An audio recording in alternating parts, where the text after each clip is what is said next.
Hi, this is Mary Owens of Owens Estate and Wealth Strategies Group.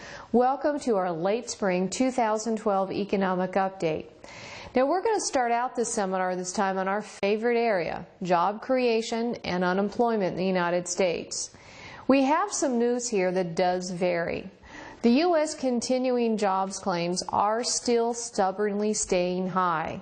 Our last reading was 370,000 people were filing for unemployment. Now our next update is on June 1st, and we're hoping that number does come down, but you'll see later we have some recent economic news that may indicate that that number probably will not decrease.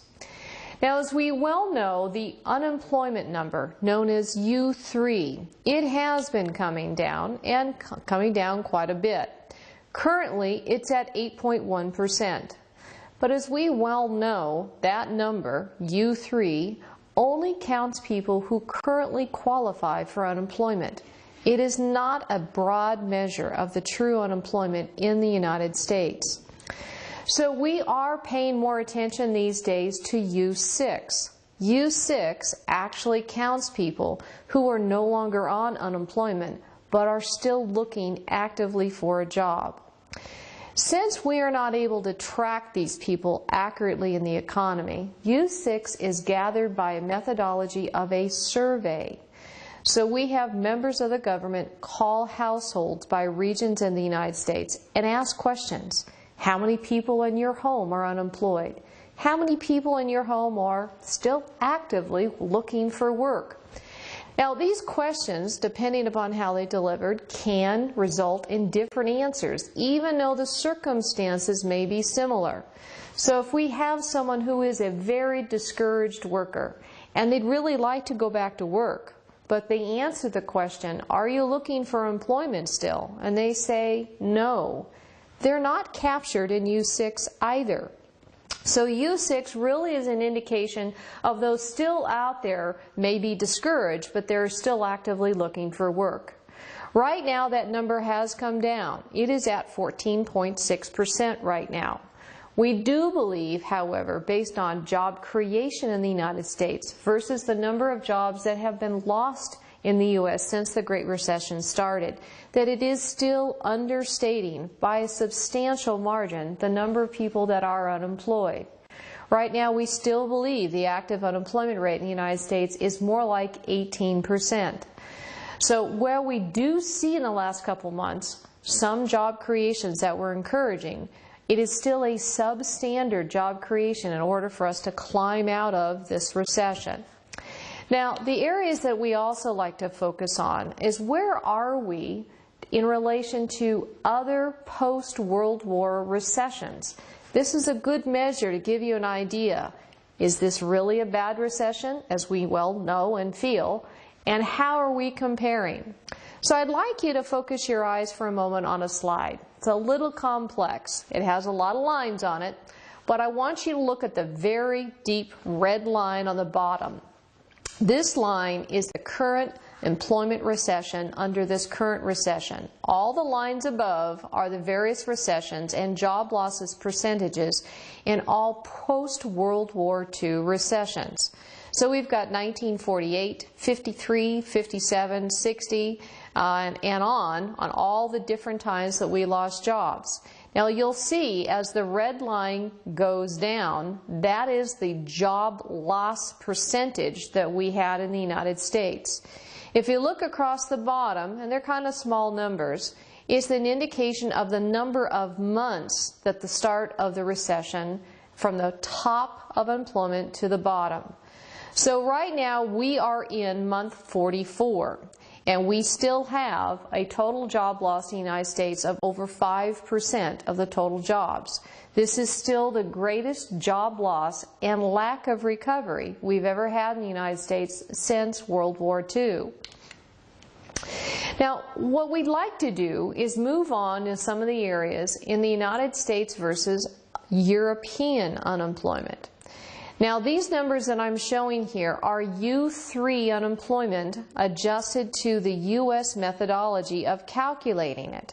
So when you look at a number here, we're actually comparing apples with apples.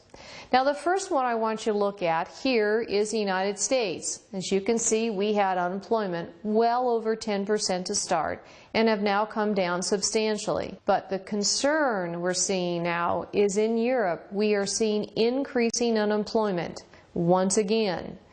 So we've had increasing unemployment in Japan, France, Italy, the Netherlands, Sweden, and also the United Kingdom. But I want you to focus your eyes on this next slide.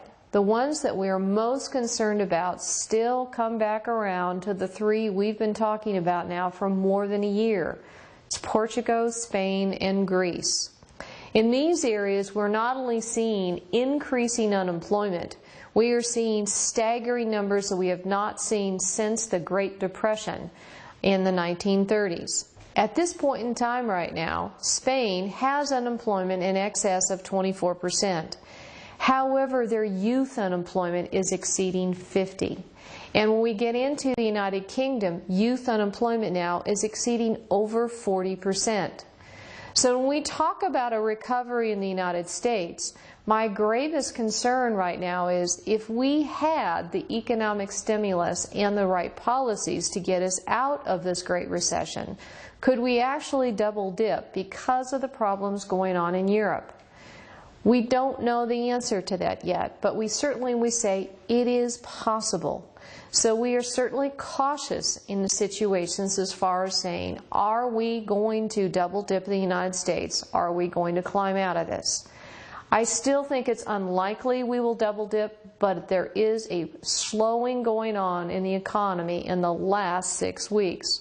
So let's get into a little bit more of the detail of that. We're going to move on to a little bit brighter subject first, however, and that is United States real estate. Now, we've been talking about U.S. real estate since 2006, warning this is going to be a tidal wave of falling prices. We're finally, for the first time, beginning to see some improvement in the United States real estate area. Yahoo! We'll actually get some of our wealth back in this area. Now, there are a lot of things going on, so I want to make sure that you understand all the main pieces. The U.S. real estate home prices in the United States were falling until approximately March of this year. Then we began to get data in April and May that we had slight increases. We've had increases now in 21 major cities. The increases are not substantial yet, but they are helping. Some can be as low as 1%. We have some areas where the real estate prices have increased as much as 10%. Now, we have several things, however, that are going to impact this if this trend will continue. First, we want to make sure that interest rates stay low in the United States. Right now, we have home buyers that are qualifying because they can get a home loan for under 4% on a 30-year fixed basis. This is extraordinary. How many of us thought of our parents talking about their home loans at 4.25 and 4.5, and I went, I'll never see those numbers. Well, here we are. We're actually seeing lower numbers than we've ever seen since all of us in this room were alive. This is unprecedented.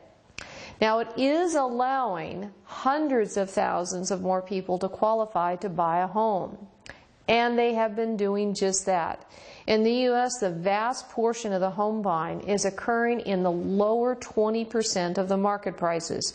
And that is usually where we see the first rebound in an economy when it comes to the real estate side. So this is good news. We've also had a lot of good news in the area of decreasing inventory. We had inventory in the United States in excess of 4 million homes up for sale. At this point in time now, we've actually gotten inventory down around 2.5 million homes for sale. There is one area, however, that is still a concern. We do know that the banks own a tremendous amount of homes, and they've been holding those off the market. We know for certain through Bloomberg data that those homes exceed 4 million. So the actual shadow inventory that we talk about, that's the homes that are about to hit the market sometime, we just not quite certain when. They do exceed by 1.5 million homes the amount of homes currently up for sale. Up for sale, 2.5 million homes. We have shadow inventory of 4 million homes. That's a large number. Now what we also know is coming is another area, which is the Alt-A foreclosures. Alt-A loans are these loans I've been talking about now for 2 years. They had very low interest rates for as many as 5 to 7 years, and those loans now are resetting upward instead of an interest-only or a negative amortization payment. They're now resetting to a fully amortized loan. Now the good news is they're beginning to reset while interest rates are continuing to fall. Now as of this morning, the actual 10-year Treasury actually fell below 1.6%. We are hearing clients getting home offers from banks as far as a home loan, where they're getting a 30-year fixed loan under 3.6%. This will help these Alt-A resets. And that means if they're able to keep their home, there's fewer homes that are going to flood the market, and it'll help us in maintaining this bottom we're beginning to see as far as the U.S. inventory and the U.S. housing prices. So we do actually have some encouraging news here. I think that we have the possibility of maybe within this next month getting, or next 6 months rather, getting a firm bottom in the U.S. housing market. Now again, a lot of this is going to depend upon some areas that are out of our control, which is still going to focus on Europe, which I will cover later. But at least for the first time, I can look at the U.S. housing market since 2006 and say, things are beginning to look a little bit better. This is good news. I haven't delivered a lot of good news in a lot of years. I'm encouraged that I could actually, for once, give you something that's positive. Now moving on into some of our other areas, we want to cover other major economic data. And some of the areas we usually cover are the areas of industrial production. Now for several months, actually since about September of 2011, we've seen industrial production increasing, and increasing fairly substantially. That was very encouraging news. Matter of fact, actually in January of this year, I began to become actually somewhat encouraged that the United States economy and the industrial production numbers were so strong that we're hoping we were actually moving into an area possibly of higher growth. Now those numbers held fairly strong through March of this year. But unfortunately, in April of May of 2012 of this year, we are now beginning to see industrial production falling, and falling fairly substantially. It is too early yet to say that this is actually a slowdown in the economy that may lead to a recession. Frequently, the second quarter in every year is a weak quarter. It is not unusual for industrial production to fall here. But we have to realize what's causing it. We have a couple items. First, we do know that China is slowing, and China's production is off precipitously as well. We know that Europe is clearly going into a double dip and is already there. I will cover this at more length a little bit later. So when we look at a second quarter, if there's no other issues impacting the economy and industrial production slows, we go, oh, this is not too bad. This is not unusual. This time, however, the rate of slowing is a concern. And we're probably going to wear our caution hat on all of our portfolios on how much risk we take until we see a longer trend that gives us an idea.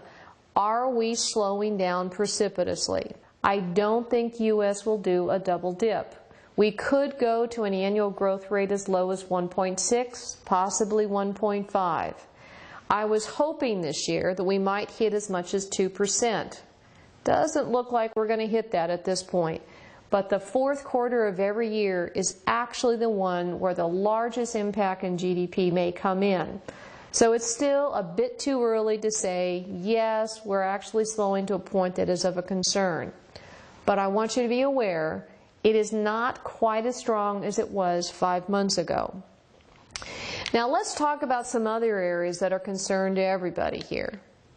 The United States auto industry is beginning to recover. We have seen a substantial improvement in auto sales, and we've had several prognosticators indicating that the fall of this year may be some of the best auto sales in over 6 years in the United States. This is encouraging news because people don't buy cars unless they have a little bit more self-confidence. Now, a lot of this self-confidence issue is also showing up in retail sales. Startlingly, retail sales now in the United States are higher than where they were when we started into the Great Recession. Now, when I say that, however, I want to give you a little bit of backdrop as why they are. First off, retailers are selling things right now that are on sale. They are not getting full retail price of what people were willing to pay in 2006 and even into 2007. So even though retail sales are improving, margin for retailers isn't. So we have many chain stores now that are still struggling. And for a long time we began to have issues where the high-end retailer were really knocking the socks off on sales. Nordstrom's and the high-end jewelry stores. But what we're beginning to see all at once is those guys are beginning to slow. Part of this was pent-up demand. When you go into a deep recession, what's your first response? Oh, I'm not going to spend money. You zipper that pocketbook closed and you say, no, I'm going to be cautious. And after about 18 months to 2 years of this, what do? I have a need to go shopping simply because I haven't been in a store and I just want to go out there. And also you have some needs that no longer can be postponed. So we have a resurgence in retail sales. However, once that short satisfaction period is fulfilled, if there is any increasing apprehension in the economy, what do people do? They don't necessarily stop shopping, but they do begin to become more cautious.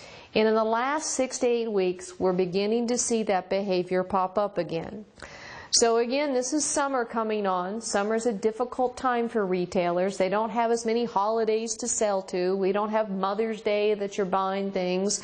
You don't have all the Easter expenditures. So we're going to have a period coming up that's going to be a little challenging for them. But as right now, the retailers are doing okay, better than they have in years. The auto sales, however, are most important. That is an area I want to continue to see to grow because we are seeing more and more of foreign manufacturers building U.S. plants and manufacturing here. That means if we have increased auto sales, it's U.S. jobs that will have potentially be coming back in that area. So next, let's cover the area of Europe. Clearly, this is the area of concern. And right now, I look at Europe as like a train wreck in slow motion. You see it coming, you can see what's going to happen, but you can't seem to stop it. Europe right now is in a situation that is of deep concern. The European Central Bank is leveraged 38 times. This is equivalent to the leverage that Lehman Brothers had in 2007. So if you ask the question, could we have a systemic banking collapse in Europe? The answer is yes, it's possible. I would think at this point it's still less likely to occur, but the possibility still does exist.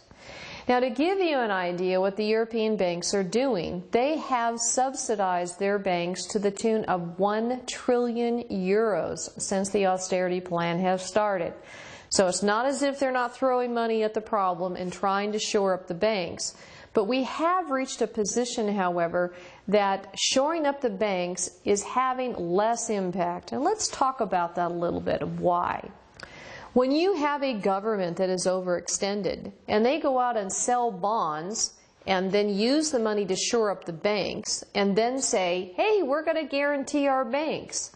And they say, great, that means that the banks fail. Government, you were going to pay me, and you are so leveraged yourself and your interest rates are skyrocketing. How can you afford to pay me if the banks go under? This is the dilemma that the Europeans are in right now. Now, we are already aware of the problems in Greece, and they haven't gone away, and they're not going to go away tomorrow. But we do have increasing warning signs in Spain, and that has still been our focus of our concern.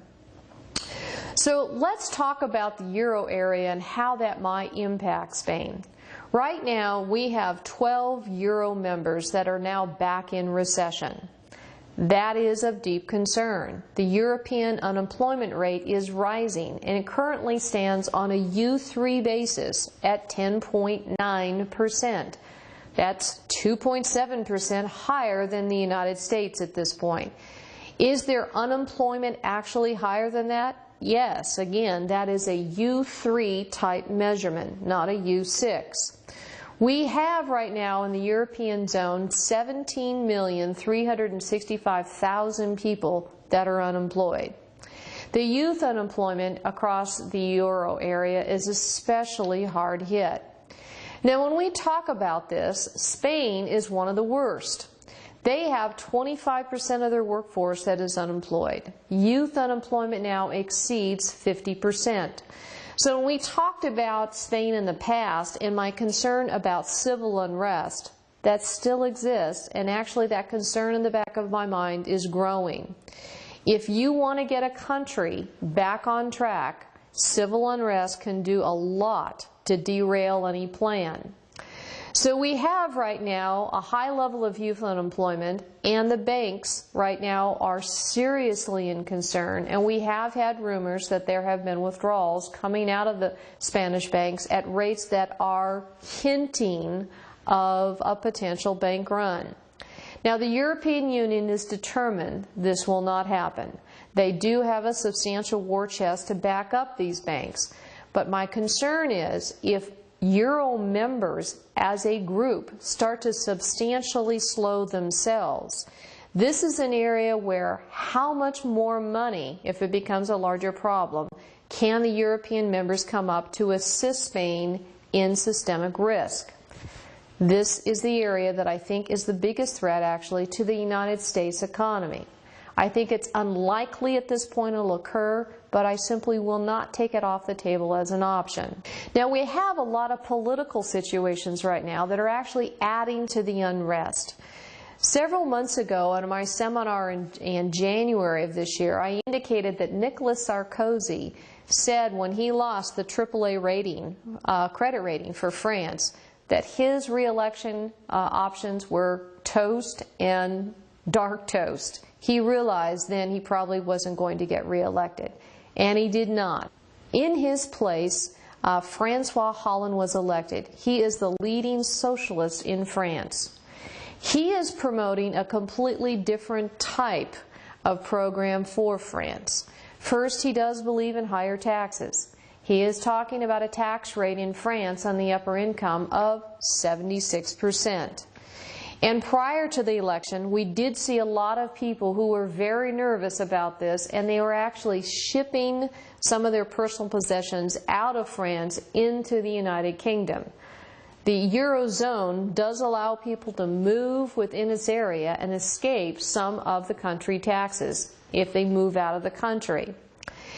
Now, what does this mean to the whole austerity movement? Actually, the new president of France doesn't like austerity to the level that's been enacted, and he's actually talking about increasing spending. So if we have come to an agreement of the Euro nations in the past with the help of Angela Merkel, and suddenly this starts to unravel, this will increase the instability and the feeling of the unknown in the Eurozone area. If we are to move forward, having an increased sense of certainty is very important. So hopefully they will be able to work out their differences quickly.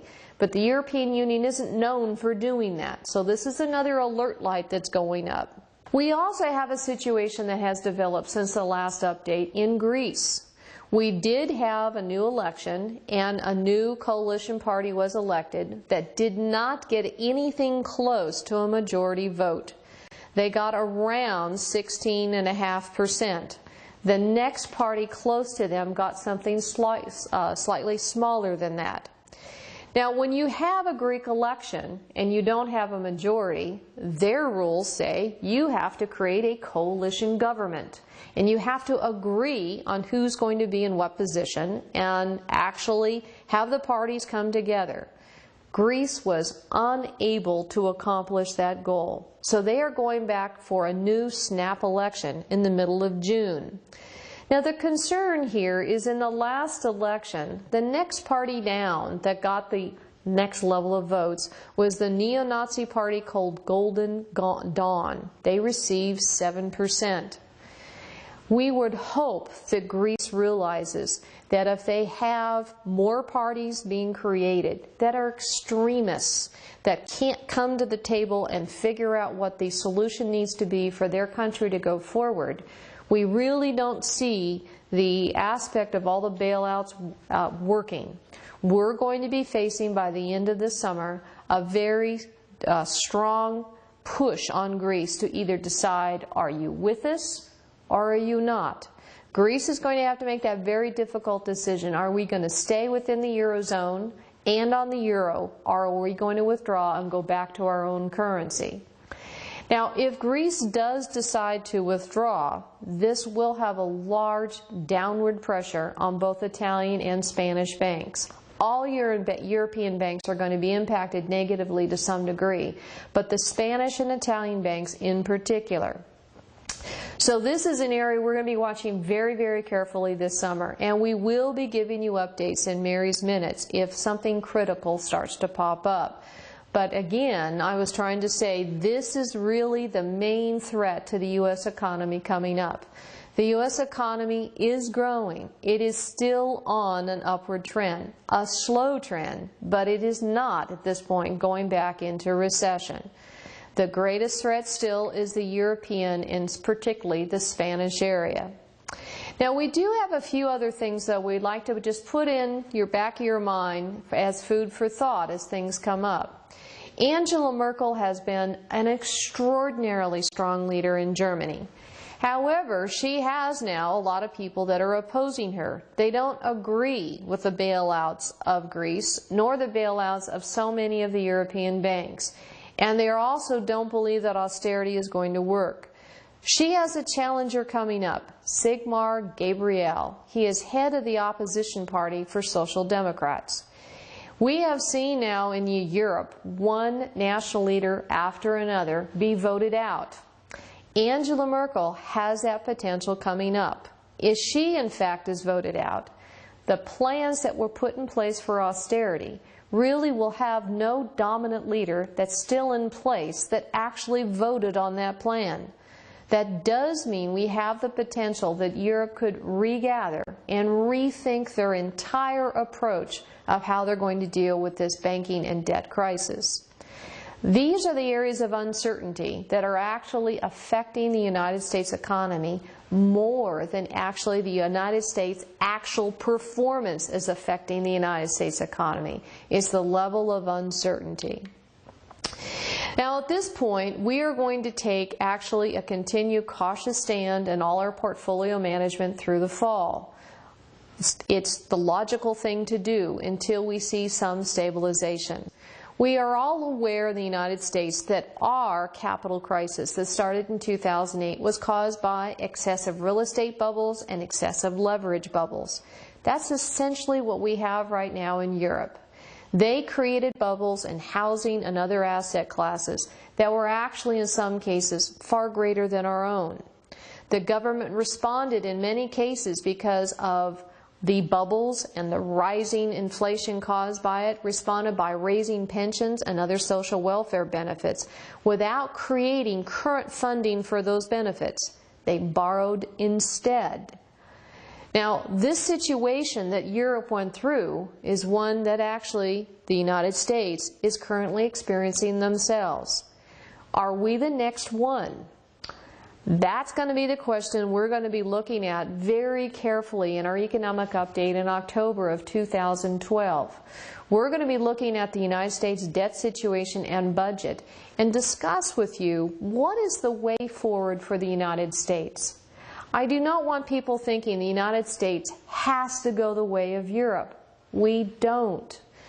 The U.S. has so many fine economic options. We simply have to look at our powerful economic engine and take advantage of those things that are the positives and support them in policy changes and economic supports that the United States can start regrowing. I don't want people leaving today thinking the United States is destined to do a European situation all over again. We aren't. We have options and we have time to put them in place. So the United States economy, in summary, has done better since September of 2011. It did fairly strong through March of 2012. April and May of this year we are seeing slowing, and the slowing is somewhat significant. It does not mean, however, we're going into a double dip, and we're not certain at this point that the slowing isn't related to simply a normal second quarter slowdown. However, if the European situation does get worse, and the European leaders cannot come to an agreement of how they're going to deal with their combination of austerity and sovereign debt crisis, combined with their banking situation, the United States economy will be impacted. There's no doubt about it. So we probably won't have really good information to know which way we're going until the summer of this year, but we will keep you updated, and certainly we will make sure that we are cautious in managing your money and addressing these crises. So thank you so much for your attention. This concludes our economic update for the spring of 2012. And if you've got any questions, please don't hesitate to email us at mary.owens@raymondjames.com. Email us with your questions and we'll be very happy to email you back or give you a call. Thank you so much for your time and attention, and you have a wonderful summer.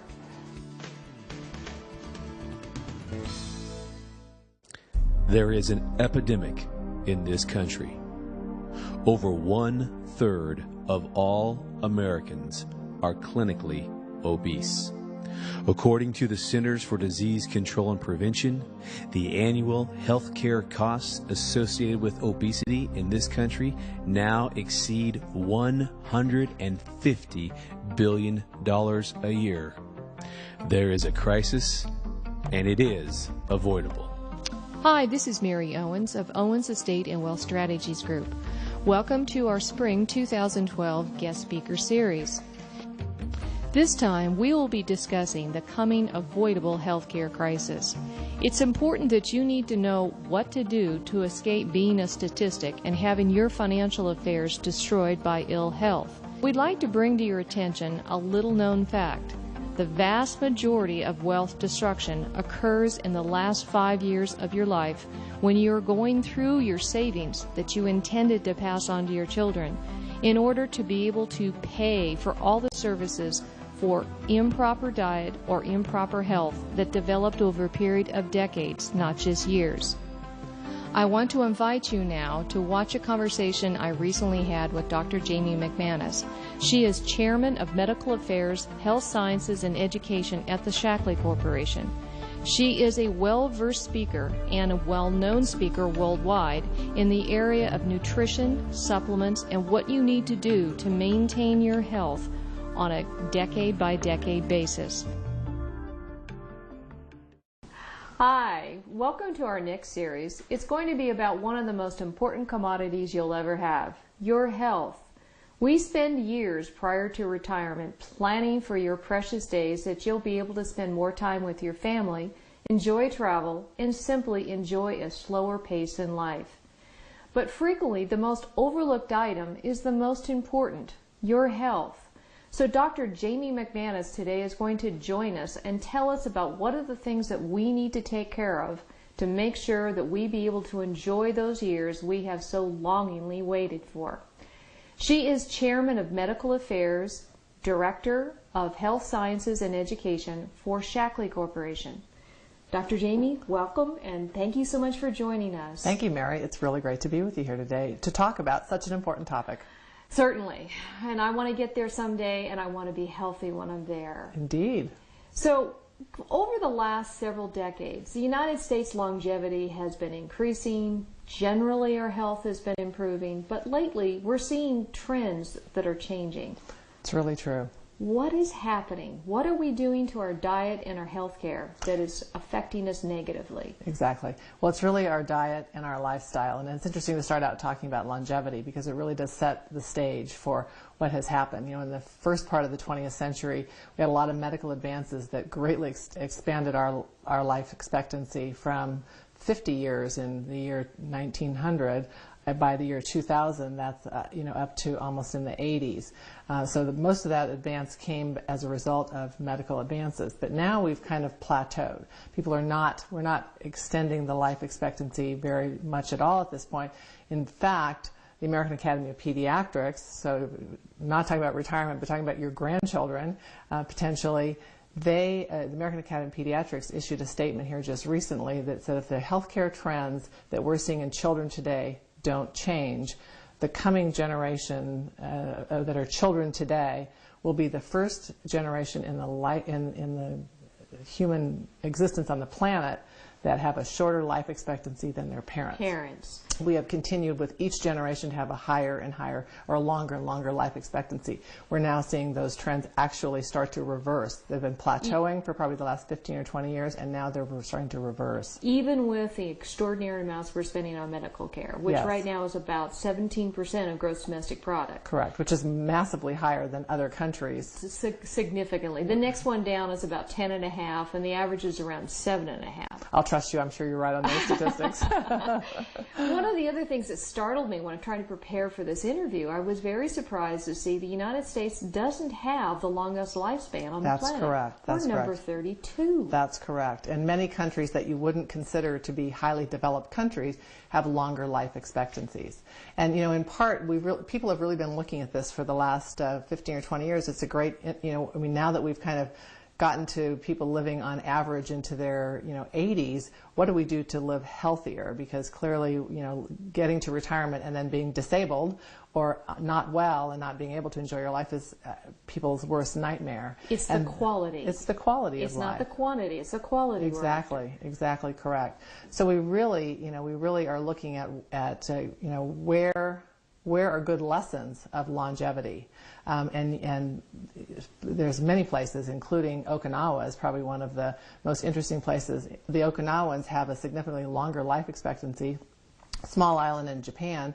Japan has a pretty good life expectancy. They're up there. I don't know their number, but they're probably in the top 10 of longevity. But the Okinawans are, 10%. They live 10% longer than everyone else in Japan. Why? Because they have a very simple diet and lifestyle. They're active. They eat healthfully. They never gain weight or excessive amounts of weight, and they have a very positive attitude about life. So those are the kind of things we should talk about, or those are kind of the topics of information that people need to know about. So how has our diet in the United States changed in the last 40 years? We've had these extraordinary advances in longevity, and now clearly we're seeing obesity creep in, diseases that are completely preventable, and they're showing up in such young age. Children at 12 years of age getting diabetes. Absolutely. Unheard of. Tell us about our dietary changes. Well, the dietary changes are, everyone's aware of this. We live in America. We know that you can't drive a block without seeing a fast food restaurant. To me, there's two major big changes that have affected our nutritional intake as well as our weights.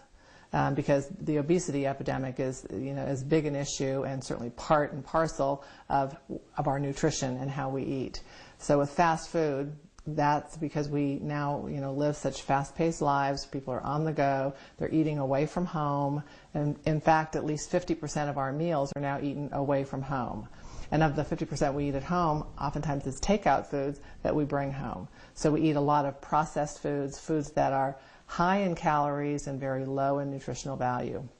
I liken fast food to negative nutrition because you don't get the things you do need: vitamins, minerals, fiber, good sources of healthy types of proteins and fats, and instead get all the things you don't need: saturated fat, a lot of sodium, and no vitamins and minerals. Fast food, unfortunately, cherry Cokes are not a source of fruit, and the survey after survey in America show that our number 1, 2, and 3 fruits and vegetables that are consumed are iceberg lettuce, ketchup, and potatoes from French fries largely. Which are essentially all empty calories. Which are empty calories. I mean, ketchup has probably the most nutritional value of those three items, and that's not too, little bit of tomato paste. Oh, it's pretty frightening, isn't it? Absolutely. Now, when we were growing up, I remember the traditional, we sat down at dinner, and dinner consisted of clearly a vegetable, a starch, a protein. Correct. Your mother fixed it. Yes. And it had salt shakers on the table, but it wasn't used heavily. Right. The average family now, part of this is lifestyle, part of this is lack of education. Mm-hmm. Tell us now about the lifestyle changes in children and how that is affecting their diet, because the schools also play a role in this program. Sure. Well, I don't know about your particular situation, but my mom was a stay-at-home mom. I'm one of 6 kids, and so my mother made breakfast every morning. She made our lunches. We took our lunches. I grew up on peanut butter and jelly sandwiches and an apple and milk as probably my lunch 90% of my life growing up. And so we had freshly prepared meals. I don't ever remember being hungry, and yet I ate probably far less calories than what kids are eating today, because kids are eating today. We have packaged things, they're granola bars and things that are high in fat, high in calories, low in nutritional value, very few fruits and vegetables. Kids on average today eat 2 or 3, at the most 2 or 3 fruits and vegetables a day, as opposed to the minimum of 5 that they need to eat. And in fact, only about 2% of Americans eat the recommended 5 servings of fruits and vegetables, which has now been recently expanded to be 7 to 9 servings of fruits and vegetables that we really need. Because we've changed that food triangle. Correct. Radically changed it. Correct. Now, one of the things that I've noticed in children that is a concern to me, because this is going to require significant social change to address, is Absolutely. Children are served fruit and they don't like it anymore. And part of the issue is the fruit that we get in the grocery store, because it has to be mass transported at long distances, isn't ripe. It's picked too early, so they're not palatable any longer. It's very true. When I was a child, and all of us, we used to look forward to that ripe, juicy apple or that sweet peach. You would fight over the fresh peaches as they came off the tree. Now you go to the grocery store and you pick a peach off there, it's as hard as a baseball. No, I know. That's for sure. And that's the other issue. It's the fast food consumption of essentially nutritionally devoid foods that are giving people lots of calories. And then when you go to the grocery store and you try to do the right thing and buy fresh produce and buy fresh things for your family, we have a global agriculture now that, like you say, things are coming from thousands of miles away. They're harvested before they're ripe. They don't have the full nutritional value. In fact, the United States government has tracked a steady decline in nutrient content of agricultural crops in America over the last 50 years. We know we have the B vitamins, vitamin C, protein, ash, fiber, all of these kind of components that should be in our foods. And once were in our foods when things were grown on the farm and harvested, and you ate them within, a few hours to a few days of actually having harvested them. Now they were harvested weeks and weeks before you're actually consuming them. 6 weeks prior to actually arriving in the market. And we're much more concerned about how something looks as opposed to the nutritional value. All the agricultural techniques now are oriented towards having all the produce look beautiful and be able to ripen in the boxes going to market. And so when versus ripen on the tree. Versus ripen on the tree. As it was designed. And so for our kids and for all of us, as we are eating that kind of supposedly fresh produce, we're not getting the same satiety. We're not getting, our bodies know we're not getting fed adequately what we need. Unfortunately, our body can't say it's actually more B6 that you need or it's more calcium that you need, and so there's just a general hunger that people have, a lot of the cravings that people have that drive them to do French fries or a bag of cookies is because their body is telling them, you haven't fed me enough. You bring up a very important point, because there's a lot right now in society that is blaming people who are obese and saying, you simply have no discipline. Right. We couldn't suddenly have an entire generation that is all lacking food discipline. Right. There has to be something more to Right. it. And the part of the fresh piece of fruit, the micronutrients that are Correct. lacking in Exactly. that's controlling your hunger signal. Correct. So even if we ate the same number of fruits and vegetables today as we used to earlier, when Yes. you and I were children, Yes. we're still not getting the same nutrient level that we used to obtain. That's correct. Now, moving on to, let's say, the predominance of the people that are moving into retirement, how is that affecting their health, their well-being?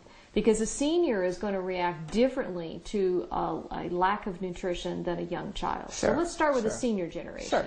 Well, for people that are 60, 65 and older, they oftentimes, we see a couple of different things. One is they're going to be more likely to be overweight. So if they're overweight, then they're already in a nutritionally challenged situation because their body is trying to support a weight it's not supposed to. They're also have inflammation going on in their body because if you carry any excessive weight, any excessive body weight, those fat cells put out what are called inflammatory cytokines that actually turn on inflammation in your body that lead to immune situations, cardiovascular disease, cancer. Essentially every disease we know of, and certainly all the prominent diseases, have this significant inflammation component that is driven from our diets being inflammatory and people's weight actually feeding the inflammation internally. So we feed it externally with what we eat, and we feed it internally with the excess body weight. So with this systemic inflation that they're dealing with in their bodies, they're basically putting their body at all times at a higher level of stress. Correct. Hence, your immune system and your general ability to fight other diseases is repressed. Correct. So you're just burning your body out. Correct. Which is why what we see is the number, the top 4 or 5 causes of disease are all diseases that are related to our diets, our lifestyle, and underlying inflammation, cardiovascular disease. It's actually not about high cholesterol. It's actually about inflammation in the arteries, damaging the arteries, such that if you have high cholesterol from eating a bad diet, then that cholesterol plaque is deposited in the arteries. Cancer is inflammation in the cells that damages the DNA that turns the cell onto a cancerous cell from a normal functioning cell. So, and that's from, again, our own inflammation as well as from our diets setting up inflammation. So again, the sense of hunger they're carrying around, or the lack of satisfaction in the food they're consuming, also leads them to eat more sugar, and hence the diabetes is one of the 4 leading causes. Absolutely, absolutely. Now, in a senior, so many of them finally get to retirement and they're so excited about travel, time with their grandchildren, being able to enjoy the home they're in. Right.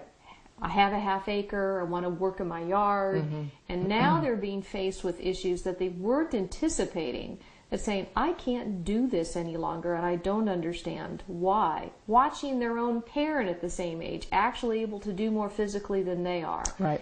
Now, is this solely diet that is causing this, or is this also our issue of exercise? Is adding to it? Mary, I think it's diet, it's exercise, and it's weight. People are carrying excess weight. I mean, you think of a 5-pound piece of meat, and you think, or a 5-pound piece of fat, really, and it's actually a 5-pound piece of fat is a glob like this, and you think of that in your gut, that's pulling on your lower back, that's causing, which is why so many people have back pain and arthritis and have limitations. Their knees, we're replacing knees and hips at faster rates than we can even keep up with the technology to develop new, technology to deal with weight bearing of people that are 250 and 300 pounds, having knee replacements and hip replacements. So there's a lot of debility as people get older that is strictly related to their weight. So that, weight is a big issue, and unfortunately, we see obesity in all age ranges. So for older folks, that's something really important that people think, oh, well, I'm 65, I'm not going to worry about my weight. But if you're carrying an extra, even 20 pounds, you lost that 20 pounds, you're going to feel that much lighter, your joints are going to feel, much better, you're going to have less aches and pains, and you're going to be able to be more active. And yes, exercise is so very important. Because your muscles are what hold your skeleton together and support your skeleton. And so it's really our muscle mass that helps us be strong and vibrant, not be subjective to falls. You know, older folks actually falling, very big And once they fall, issue. they break a bone. Right. That really sets Right. the decline downhill. Right, exactly. And then the other big topic for seniors is medications. And that's the other, really interesting topic that we should spend probably a few minutes talking about, because the average 65-year-old today is on somewhere between 7 and 11 Yes. prescription at 65, and it goes up from there. And all of those medications, some of them may be necessary and essential for life, but many of them are for lifestyle-related issues. For instance, blood pressure.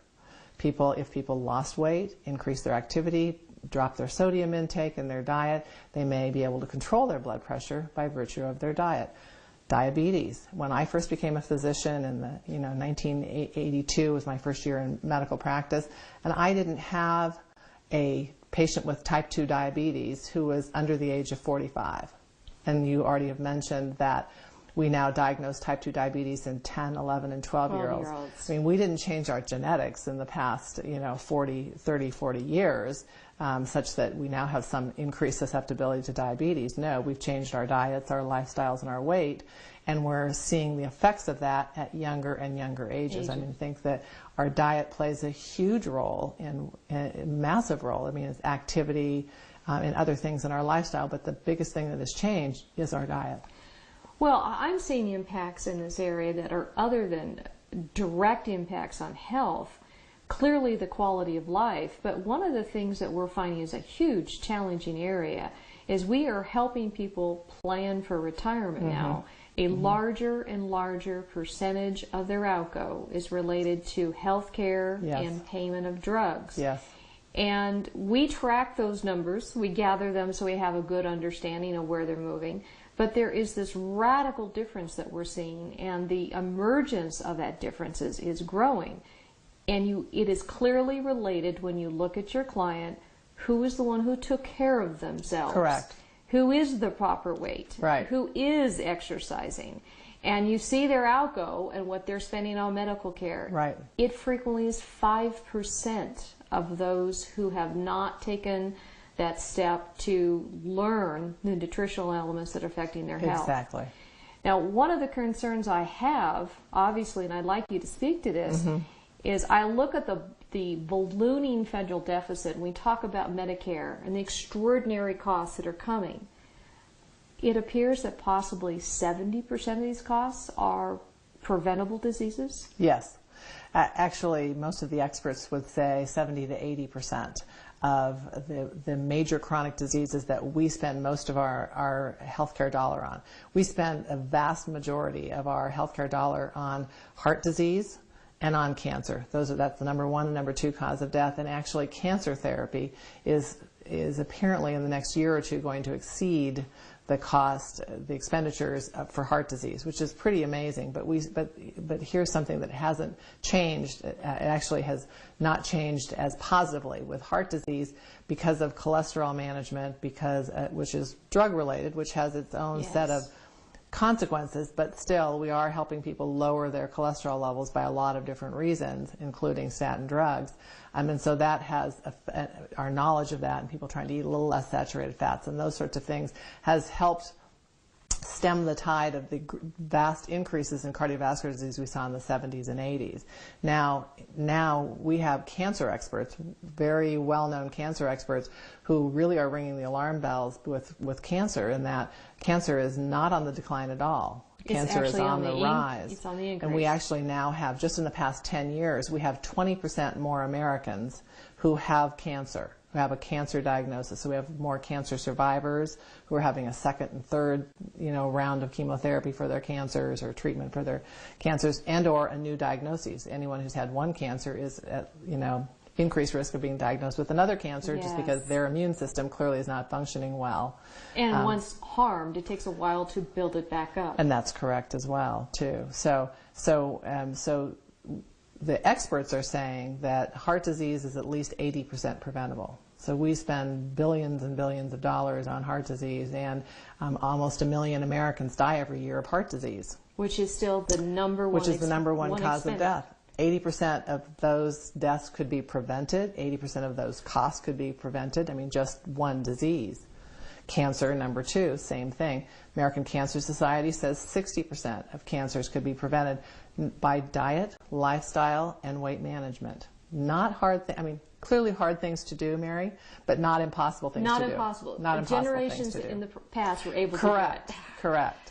Well, and part of it is that with longevity, people are living longer. We have to take better care of ourselves. Absolutely. Well, if you died at 45 or 50, you didn't have to worry about cancer, because cancer is more likely to develop in the second half of the 100 years of life expectancy that, you know, we all might want to try and have. What you're describing are some of the most difficult conversations I have with clients, especially when we come down to the topic of long-term care insurance. Oh, yes. The dreaded long-term care. Yes. And I don't want to think about it. I'm Yes. not going to get sick, and Yes. I'm not going to spend that much money on long-term care. Yes. It's a real struggle. And one of the things I try to counsel clients is, if you insist that you don't want that protection, then your next best bet, actually your best bet, is to take care of yourself. Which is your best bet anyway. It is. You're going to for maintain sure. the quality of your If you're life. not going to have long-term care, you better be taking care of yourself. Absolutely. You better Yeah. be eating well and exercising. Yes, and exactly. that is the area I do see broad-based, I wouldn't want to use the word lack of knowledge, but lack of understanding of how our diet has changed, especially in relation to the lack of nutrition within the same diet they could get 40 years ago with today. Right. Now, how do they get around these problems? Let's say you are a senior and you want to be dilatory in taking care of yourself. Sure. So you're still eating your vegetables and your fruit. Is there something more they should be doing? Sure. Well, let's talk about some specific things. One, fruits and vegetables. It is good to kind of get a little educated about what servings of fruits and vegetables are and how much you need. And so I like to encourage people to eat a colorful plate of vegetables at least once a day, and really try to have 4 or 5 different kinds of vegetables at least one of your meals. Great if you could do it twice a day. If you can do it lunch and dinner, to have some vegetables and a little bit of fruit at breakfast, and really try to count them up to see whether you're getting to that 7 to 9 servings of fruits and vegetables. Why? For that one is that's what our bodies need to get our vitamins and minerals, and phytonutrients, those plant nutrients, which are antioxidants that help protect against inflammation, help to protect your DNA, help do all the things that you want your body to be doing so you can be healthy. And also they're very low in calories. So it's a way to fill up and feel satisfied. And feel satisfied. And your body, especially if you can go to farmers markets or buy organic produce and try to buy, you know, the freshest and best vegetables and fruits as possible in season. Try to do seasonal things. You know, it takes a little bit of reading, a little bit of education about that, but it's not that difficult. So that's the foundation, and that should be the foundation. We think of protein or starches as being the foundation, but really fruits and vegetables should be the foundation. And in my pyramid, the fruits and vegetables are the pyramid, are the bottom of the pyramid. If you could do 10, 12, 14 servings a day, it would be great. You know, I have a huge plate of vegetables piled up, you know, broccoli, spinach, red bell peppers. Think of all the colors too. I mean, try to get orange and red and dark green and light green and mushrooms. Full rainbow. The full rainbow, exactly. Now, those fresh fruits and vegetables are also very alkalytic in your diet. And true. we changed that food pyramid approximately, 40, 50 years ago, and had a high level of proteins and grains, which are very acidic. Yes. And so we're actually moving our body toward an curve. That's true, which is a setup for inflammation. It is, which is also, what is our body having to do to fight that inflation, because we're putting so much acid in our system. Our kidneys and our lungs in particular are having to help, because the body is very finely tuned to keep your acid-base balance in a very, very, very narrow range, 1/10 of a point. But if you're putting all sorts of massively acidic foods into your body, then your body has to work very hard. Your kidneys and your lungs and other parts of your metabolism are fighting an uphill battle, which is why, again, those fruits and vegetables are a really important foundation. Let's talk about the next dreaded topic we always have to bring up with long-term care and getting older, dementia. That one is the one that everyone says, I'm going to step in front of a Mack truck. If I become to the point that I can't recognize my family and loved ones, I don't want to be here. Right. How does nutrition impact dementia? Well, the statistics are very clear that people that are at a healthy weight, we keep coming back to weight, and people that exercise regularly and people that eat an overall healthy and balanced diet are much less likely to develop dementia. We are getting a little more fine-tuned in our research, and we know that an antioxidant-rich diet, again, it's coming back to the fruits and vegetables, and taking antioxidant supplements if you don't feel like you have access. I mean, some people live in parts of the country where it's harder to get some of those that fresh produce, especially in the winter months. So I strongly recommend taking, some extra vitamin C and a good multivitamin, those sorts of things. So sure, you're getting at least some basic foundation of multivitamins. But the other big area is fats in the diet, and we have, we've gone from eating a diet that was kind of a balance, and we did a lot of plant oils. We now do a lot more animal oils. There's a lot more saturated fat. So we know that people that eat a higher intake of saturated fats, meat primarily, they eat a lot of meat, but especially red meat. They are much more prone to having cardiovascular disease, cerebrovascular disease, because the Alzheimer's and dementia, are oftentimes vascular diseases. They're the blood vessels being clogged up with the cholesterol plaque, basically, and your cells getting damaged, your brain cells getting damaged, and we can't replace them fast enough. We do replace them somewhat, but we can't replace them fast enough, which is why, again, you have brain cell death. So it is your diet. It is the kinds of fats. I'm very bullish on omega-3 fatty acids. If you don't eat fish, then take a fish oil capsule. A lot of people want to go for vegetarian sources of omega-3s. We're still evaluating the research there to really determine whether the vegetable sources of omega-3s confer the same kind of protection and benefits to your vascular system as good old fish oil. Yeah. So we're learning a tremendous amount. We're learning so much. I mean, nutritional research is fascinating. It's challenging from the standpoint of it's hard to study one nutrient because nutrients don't work on their own. They're not a drug.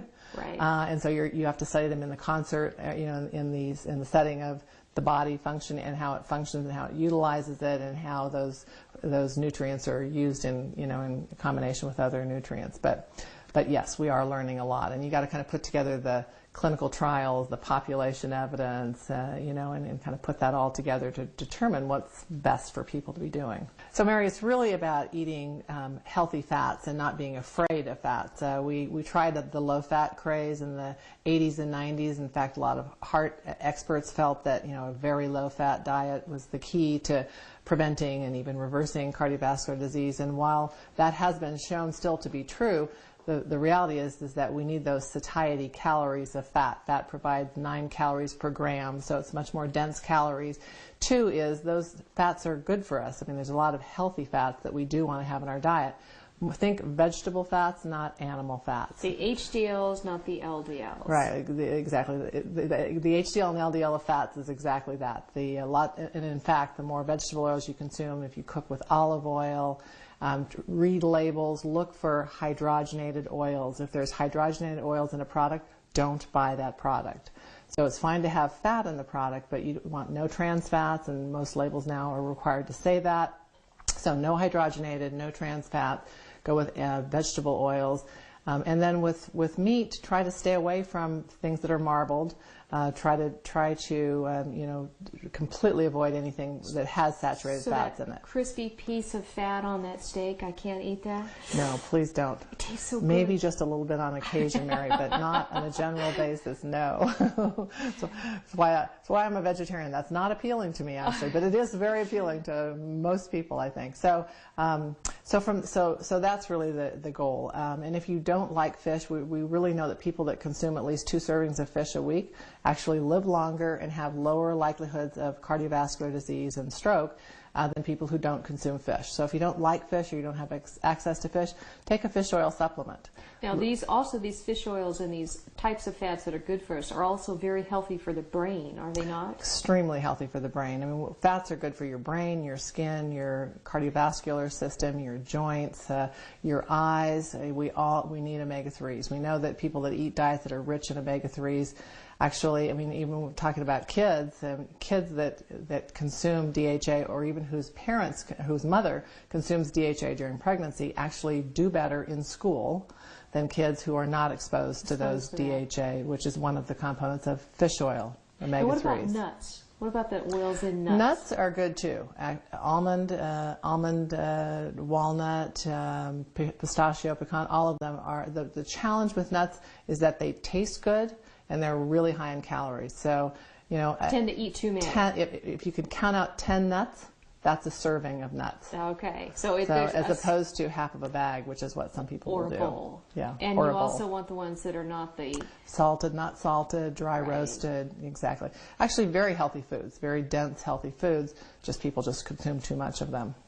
Definitely. So what about our other areas of the food other groups? macronutrients, so proteins and carbohydrates.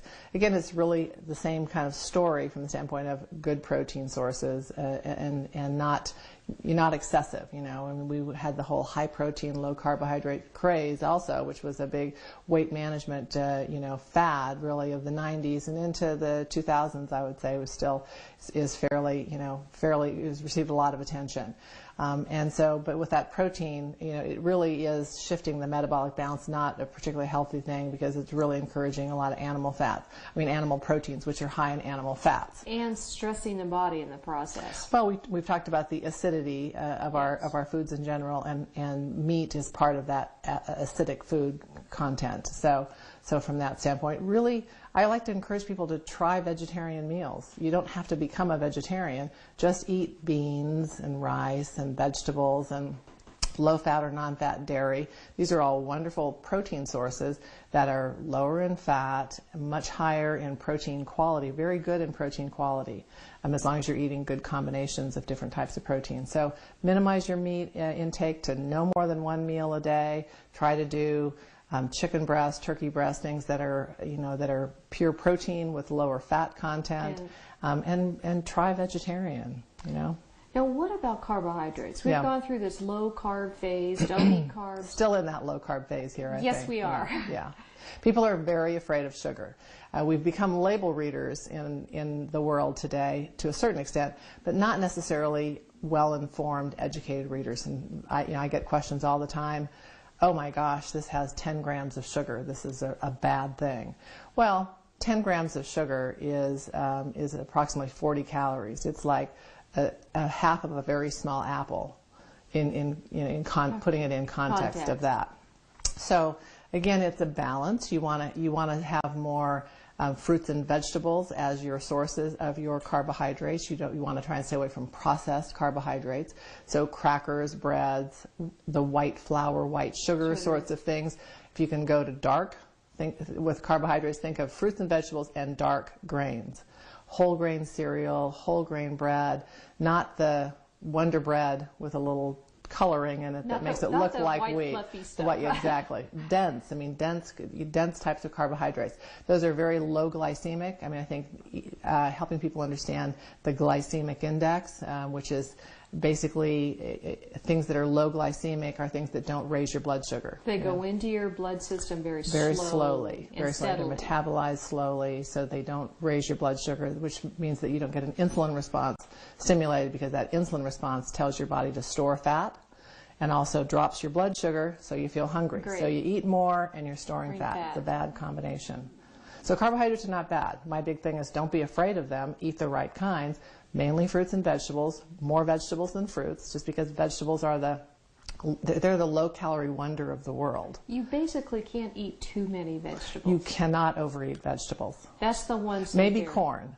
Because corn's a starchy vegetable, so that'd be the only one that I would caution people to not eat ears and ears of corn. That's a lot. Or possibly potatoes. Yeah. And potatoes, for sure, yes. As we've already talked about, that's the number 3 vegetable in the United States today. Right up there with ketchup. Ketchup and iceberg lettuce. So the other food groups, we've rearranged this triangle of how we eat. So the other areas that we're talking about, fruits and vegetables, we covered the proteins.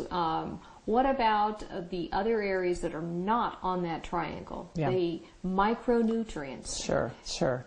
Very important topic, because again, we've talked a little bit about global agriculture and the trends there, where we're getting food that comes from thousands of miles away, and our food supply doesn't provide us with the vitamins and minerals, the micronutrients. I mean, macronutrients, we've talked about proteins, carbohydrates, and fats. Those are our calorie generating, calorie producing, calorie satisfying foods, but the micronutrients are equally important, because that's really what powers all the cellular functions in our body that deal with our body functioning well or not functioning well, is really largely determined by vitamins and minerals and phytonutrients. And phytonutrients are those plant nutrients that are in the fruits and vegetables that if you don't eat them, you don't get them. And those are equally important, because those are very powerful antioxidants in the body. Our cells are under tremendous stress from the environment, from our food, from just metabolism. Our DNA is constantly being damaged and repaired, and we need those antioxidants to help power those kinds of repair functions in our body. So that's why fruits and vegetables are so important. And you can't really get all the benefits fruits and vegetables solely out of a vitamin pill. Well, not in a vitamin pill. Your multivitamin is kind of a good foundation. I strongly recommend people take a multivitamin, actually from childhood onward, to assure that you are getting some of the vitamins that we're not getting in our diet. Things like vitamin D, for instance. We know that people are not spending as much time outside, people are overweight, and the vitamin D gets lost in their fat stores. If you're darker skinned, you don't absorb and make as much vitamin D. So it's estimated that 70 to 80% of the population may have suboptimal levels of vitamin D. So we need that from a multivitamin. It's extraordinary, the vitamin D deficiency that is occurring in our society now. Absolutely, and very important, because vitamin D is actually more like a hormone. It's actually really not, it doesn't function in the body like all other vitamins. It's kind of misnamed as a vitamin. It's really more of a hormone. But the reality is it's very important in our cardiovascular system, in our mood, in our immune function. Plays tremendously important roles in all parts of the body. So taking a multivitamin, a good quality multivitamin that provides not necessarily 100%, because actually it's not even a bad idea to have more than 100%, but at least 100% of the daily value of all your vitamins, minerals, and trace elements. And that provides you kind of a nutritional foundation, so that what you eat and what you get in your diet is a bonus. The two combined is going to give you the best protection. Yes, exactly. Now, on the market now, there are several types of vitamins that are designed for your age. Yeah. Younger versus senior. Do you recommend those? I do recommend those, and because we know that you have extra needs at various times, like a prenatal vitamin. We've had a prenatal vitamin for the last 30, 40 years, because we know that women of childbearing age and women who are pregnant or breastfeeding have higher needs of certain vitamins and minerals. Children have certain higher needs. Vegetarians may be iron deficient, may have certain B vitamin deficiencies. What about seniors? What is it Seniors, that they need? very important. B vitamins, for one. The stomach stops making something called intrinsic factor, or decreases the production of intrinsic factor, so you don't absorb and utilize vitamin B12. Vitamin B12 is one of the very important nutrients for DNA repair. It's very important for cognitive function. Brain function, exactly. Fighting that dementia. So I recommend a B vitamin supplement that has higher amounts of B12 and B6 in particular. So you may want 500%, even 1,000% of the DB, because we don't absorb it as efficiently as we get older. And the DB is a daily value. Daily value, exactly. Vitamin D is another one, whereas the average 35, 40-year-old may need to have 1,000 to 1,500 international units of vitamin D. A senior may need 2,000, 2,500. I really recommend that when you're talking to your doctor about preventive care, one of the things that's most important is to get a vitamin D blood level checked. So a 25 hydroxy vitamin D, ask your doctor to run that test, and then that'll tell you whether you need more or less vitamin D. Probably not less. Only more. I've never had anybody be too high. Okay. And doctors across, even people who, I talk to doctors who are in Florida, where you think people are out in the sun more and all that, they're seeing vitamin D deficiency there, especially in their senior, because seniors are oftentimes not out as much.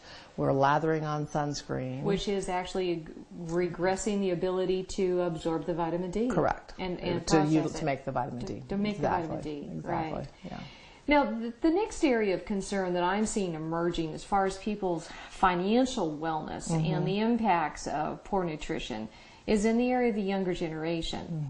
We are seeing a series of events occur long term that really concern me about the next generation. Examples: child has poor health. Poor health is somewhat related to the diet. But if they have any health issues, the diet clearly impacts it and makes it worse. Sure, absolutely. They get out of college, they're no longer on their parents' health care plan, and suddenly now they're out trying to start a business, or they have a period where they're going to have to go out and get their own health care policy. Now we have an issue. They have a rated plan, and suddenly these people that haven't taken care of themselves are, instead of getting $100 a month premium, they're looking at $400, $500, $600 a month for health care. They had and they're in their 30s, 20s or 30s. 20s or 30s. They're now experiencing health care premiums they shouldn't be looking at until their 40s or early 50s. So they're choosing to go without, and hence they're not getting the medical care. The diet, the impact on our younger society, what does it do to the early years of the brain development and our future scientists and our mathematicians? Exactly. Can you cover that? Sure, absolutely. Well, we've mentioned DHA, which is an omega-3 fatty acid, and we know that that actually affects the brain development, the eyes and the brain development. So there's actually been studies published that for women who consumed omega-3 supplements during pregnancy, track their kids. Their kindergartners, the ones who consumed fish oil during their pregnancy, their kindergartners are performing better in school compared to the moms who did not consume fish oil. So that's kind of the starting point. So really thinking about from prenatal nutrition all the way through what you're feeding your kids. We think of kids today. A lot of kids today go to school with parents that are rushing out the door going to work, and so they're getting a granola bar. They might be getting a granola bar and a juice drink in a little plastic, container, and off they go eating in the car on the way to school.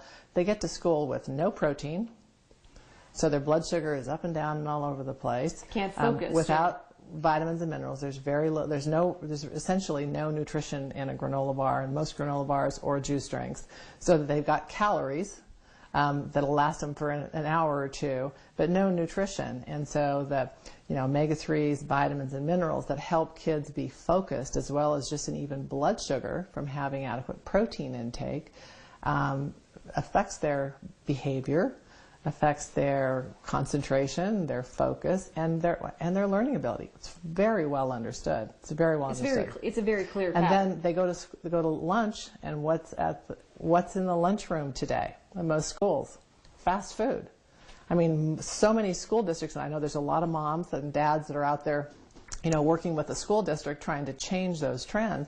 But you either have the school lunch program, which has been shown to be not terribly healthy and not, it's balanced, but again, very little fruit and vegetable content there. Packaged things, it's applesauce as opposed to apple slices and those sorts of things there, as well as you have, I don't know if we want to talk about brands here, but you have Taco Bell and McDonald's, and all the fast food restaurants are all there serving their fast food, high calories, inflammation. We've talked a little bit about inflammation. When you eat fried foods, it sets up this inflammation that is actually affecting, all aspects of your body, including your ability to learn, your ability to concentrate and focus. So this massive change we've had in our diet over the last 40 years, I guess as an economist, my enormous concern is that we are setting the United States up to a multi-generational issue, that we're going to have lingering financial impacts of this change in dietary habit that's going to take 2 or 3 generations to turn back around. If we can. If we can, and we clearly have to try. But the one on the front runner right now that's going to have the biggest impact on the economy is clearly the issue, the increase in costs on Medicare, as all the baby boomers are Yes. pouring into that area, Yes. and they have Yes. actually, they were at the forefront of the Yes. change in the diet. And now we're beginning to see the impacts as we move down into that younger generation, that they can't afford health care insurance because they've gotten off and they're in their health history. So when I look at the United States in relative to other countries and how much we're spending on health care and the poor state of health that we're moving toward, Yes. it's a deep concern to me. As an economist, we look at this and say this could be actually the #1 thing that could disrupt our long-term health of our economy. I totally agree. As a physician, a mother, and a grandmother, I couldn't agree with you more that we have to, as a society, really take a very hard look at ourselves. You know, you got to start with yourself and your immediate surroundings, but focus on everything we can possibly do to make changes and make big changes in our society. Now, after I asked you to be one of our guest speakers, I discovered you've written a book. I did. Could you tell us a little bit about this? I could. It's called Your Personal Guide to Wellness, what your doctor doesn't have time to tell you. Because the reality is that doctors aren't necessarily focused on nutrition when they're talking to people. A lot of doctors really haven't had a lot of formal nutrition training. It's unfortunately not a part of most medical schools' educational process. So it's really meant to be, the first half of it is kind of just overall health and wellness advice, things that we've talked about today. You know, weight management, you know, why nutrition's important, the sort of things that why you need to focus on nutrition.